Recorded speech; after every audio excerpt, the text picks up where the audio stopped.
Hello, this is Cole from Tough Cookie. Please, if you haven't already, like, follow, subscribe. So today I will show you how I created this African coaster, including making a mold for it. Note, once you learn this technique, you can apply this to anything. So, FYI, this is by all means not a perfect tutorial. There are things that I have done that I wish that I didn't do, or things that I would do differently. So I will let you know those things as I move through the tutorial. That way, to give you a better idea of what to do. So if you have a Cricut, this would be the perfect time to use it. What I did was Google Africa continent, black and white, and it brought up a couple pictures. I did the one that I liked the best, and I uploaded it to my Cricut, and what you're seeing me do is just clean it up. Once the picture is cleaned up and I upload it to my Cricut, I have it on the Cricut desktop, which I am playing with the dimensions of the sizes. And the reason why I'm doing this is because it's easier to do it in Cricut because it tells you the size. And B, I kind of played with it by basing it off of the silicone molds that's already out there for the geodes. The paper that I printed out, we're going to actually use that paper and pretend that it's a coaster. So this is the perfect time to decide whether you want to size down or size up. So use that piece of paper and decide if that works for you by placing something over top of it. Placing a cup over top of it, any size cup that you would like as a coaster. So this is one of the things that I wish I could correct, and that is what I did was I took Africa and I put it on the bottom of the parchment paper, but I put it the wrong way. And the reason why, in my mind, this complex mind of mine, I was thinking, oh, I do not want the ink to rub off some type of way and get on the parchment paper or seek into the silicone or mess with the resin some type of way. If you would like a matte product, then you can do it this way. The parchment paper will give you a matte finishing when it's completely hardened and done. You want to make sure you are using 100% silicone. You can choose to use the type that I have in the video, which is the type that doesn't require a gun, or if you already have a gun, then you can insert the one that's, you know, the heavy duty ones. These are only cost about $8. Also, with doing the mold, I'm gonna layer it twice. You can get dish detergent and gloves. Dip your hand in the dish detergent and on the inside of the mold to make it smooth. This technique will give you ridges if you don't. So you may have to go back through and file and add extra steps towards your process later on.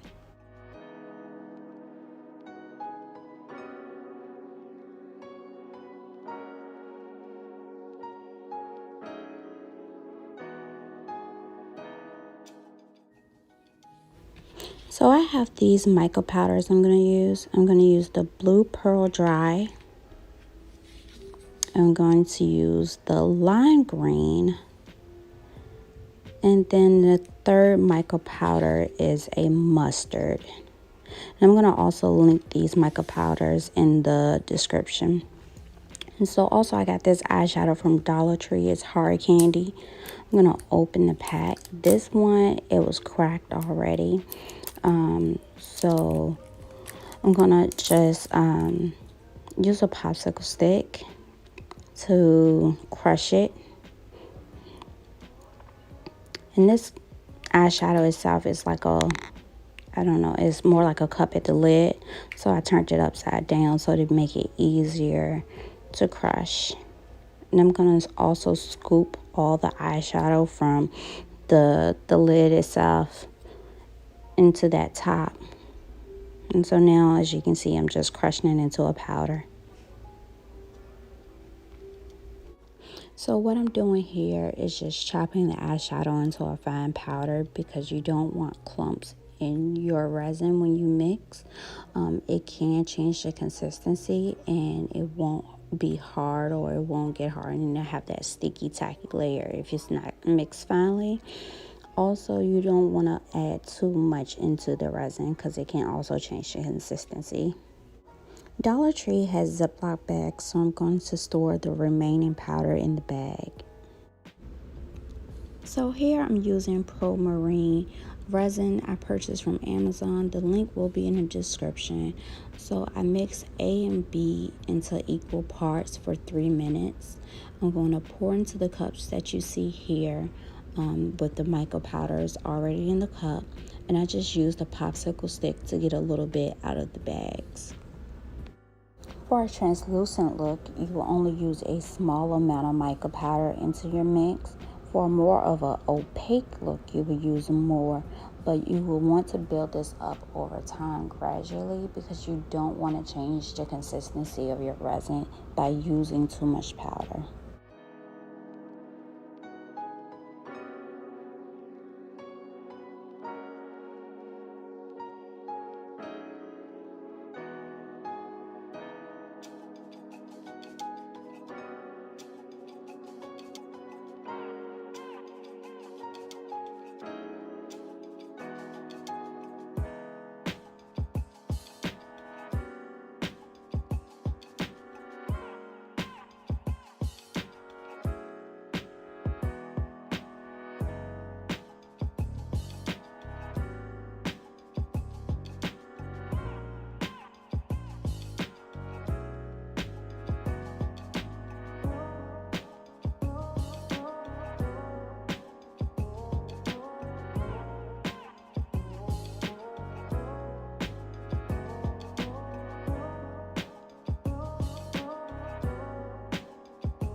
So a step I wish I would have added was to actually, once the silicone is set, to add Vaseline on the inside of the silicone, and that would just help when it's time to demold your coasters. So the first step is use your clear resin and pour into your molds.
Here I'm using the heat gun just to pop any bubbles before I start adding the color resins. On the right, you can see that I have the silicone facing the right way. These turned out better than the ones on the left. So again, I would do the ones on the right if attempting this again. So here I am starting to pour the color resins into the molds.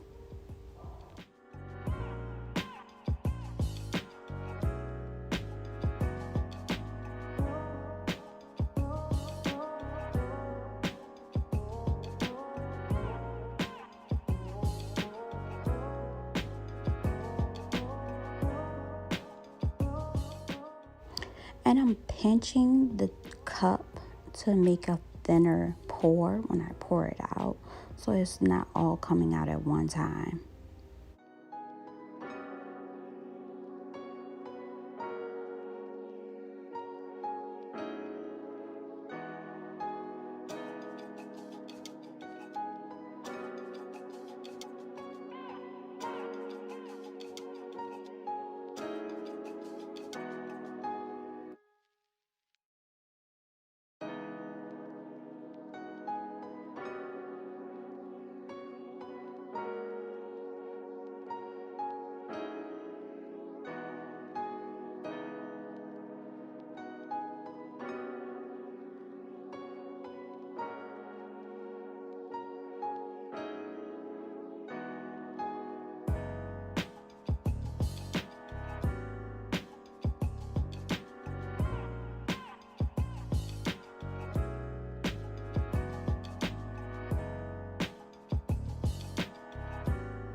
So as I pour the green, I'm getting a little comfortable here, and I'm kind of doing a back and forth motion, a little shake with the cup, and that help the transitioning of the colors look a little bit more ombre instead of choppy.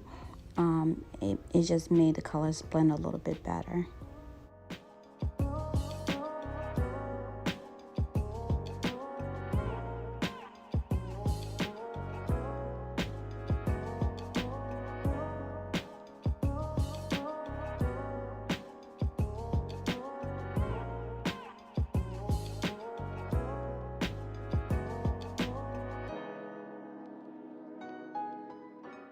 So because this was my first time attempting to make the molds this way, I didn't double check to make sure that there was no holes. And as you can see, the resin is starting to leak out of the mold.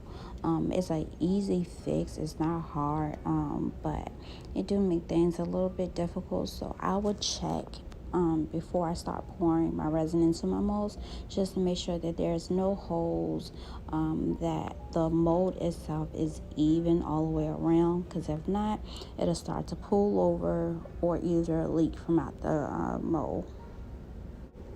So the fix was to use the silicone in those spots, and it stopped it from either pouring or leaking out of the molds. Yes, it does take about 30 minutes for the silicone to set up, but it takes your resin to about 24 hours to harden. So it wasn't an issue using it. It didn't cause any issue taking them out either. This is your chance to go back through with the different color resins, so you can pour, you can, mix your colors a little bit better or blend a little bit better. What I wish I would have did also was take either a popsicle stick or a toothpick and just kind of blend the two blues together a little bit better. So now I'm using the heat gun to pop any bubbles, and then we will wait 24 hours until we're able to demold. So unfortunately, I don't have a demolding video. I do plan on doing this process again, so I will upload once I record a new video. All supplies are listed in the description box or in video. So you can use the same process on other items such as jewelry or trays. If you like this video, please like, comment, subscribe for more videos like this. Thank you, and talk to you later. Bye.